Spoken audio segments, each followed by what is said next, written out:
Halo pemirsa dan teman-teman TV One, kita ketemu lagi di Apa Kabar Amerika. Saya Patsy Widakuswara. Dan saya Supriyono, dan terus terang nih warga Indonesia di DC lagi agak sesak dada karena mendengar berita yang mengejutkan dari Indonesia. Seorang ketua Mahkamah Konstitusi yang konon katanya bersih ya tertangkap basah oleh KPK. Betul. Karena diduga menerima gratifikasi atau korupsi gitulah. Nah, ini juga sangat mengejutkan kami kaum diaspora di Indonesia karena seharusnya kan minggu kemarin dan minggu ini beritanya tentang Indonesia harusnya yang positif kan, tentang APEC, tapi ternyata yang menjadi headline adalah Eng Bapak ini. Nah, kemudian kami jadi tertarik untuk membandingkannya dengan situasi di Amerika Serikat yang namanya kasus korupsi yang melibatkan pejabat setinggi itu, selevel itu ada nggak? Masih terjadi, Pat. Meskipun tidak semerajalela di Indonesia mungkin ya. Dan tidak se-ekstrim itu. Dan kebanyakan terjadi di lingkungan Pemda gitulah. Pemerintah daerah. Setempat. Seperti katakan beberapa bulan yang lalu itu Pemda DC, Washington DC itu terlibat kasus korupsi, kasus suap.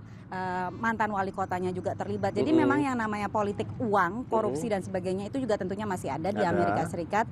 Tapi yang juga lebih menarik adalah bahwa yang namanya politik uang kalau di Indonesia ini kan terjadinya selalu di belakang layar dan banyak yang tidak tahu. Betul. Gitu ya. Nah, kalau di Amerika Serikat yang namanya politik uang dalam arti pengaruh uang dalam menggolkan suatu agenda tertentu, itu semuanya diatur dalam undang-undang. Justru malah diakomodasi dalam sistem gitu ya. Betul. Ada landasan hukumnya. Ini agak aneh juga ya. Itu mungkin bisa jelaskan lebih. Nah, jadi ada satu undang-undang yang disahkan tahun 2010 itu namanya Citizens United.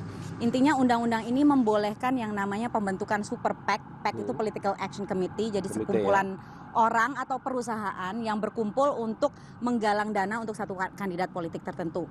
Dulunya yang namanya dana ini dibatasi, ada cap-nya. Nah, sekarang setelah Citizens United ini boleh mau menggalang dana berapa banyak pun karena ditetapkan bahwa yang namanya uang itu sama dengan pengaruh, sama dengan free speech atau kebebasan berpendapat. Jadi tidak boleh dibatasi. Tapi bukan berarti bahwa setiap individu itu boleh menyumbang tanpa batas kepada data. Tapi super PAC ini boleh. Dan super PAC ini kan isinya macam-macam. Kadang-kadang ada kepentingan bisnis, misalnya kepentingan perusahaan minyak atau kepentingan yang lainnya yang sebetulnya bukan kepentingan rakyat tapi kepentingan korporasi. Super PAC bisa digunakan untuk mendukung calon ataupun juga menjelek-jelekan lawan politik. Betul. Gitu ya. Masalahnya kalau kembali lagi ke isu yang sekarang menyangkut Ketua Mahkamah Konstitusi ini kan tentang penentuan pemilu kan, hasil pemenang pemilu. Jadi sebetulnya yang namanya money politics ada di Indonesia, ada juga di Amerika Serikat meskipun dengan bentuk-bentuk yang berbeda.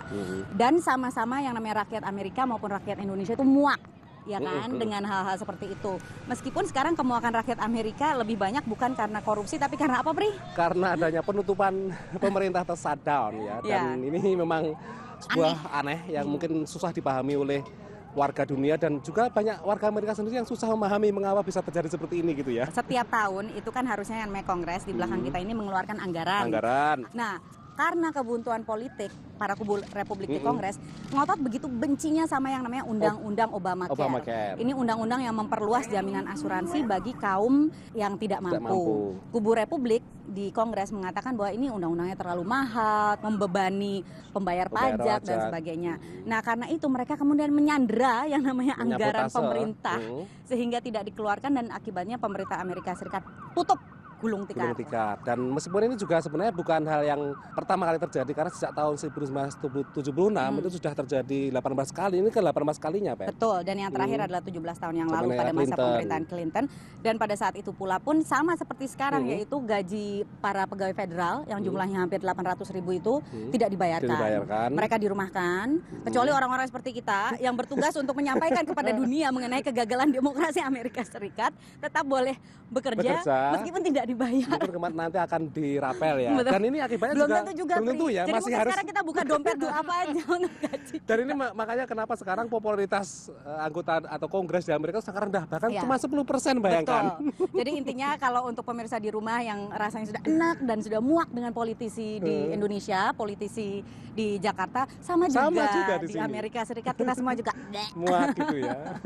Seperti itu pemirsa pembahasan kami untuk kasus korupsi yang tengah melanda di tanah air. Mudah-mudahan bisa memberikan bayangan bagi Anda. Untuk sementara ini kami kembalikan dulu ke teman-teman TV One. Saya Patsy Widakuswara. Dan saya Supriyono. Sampai jumpa.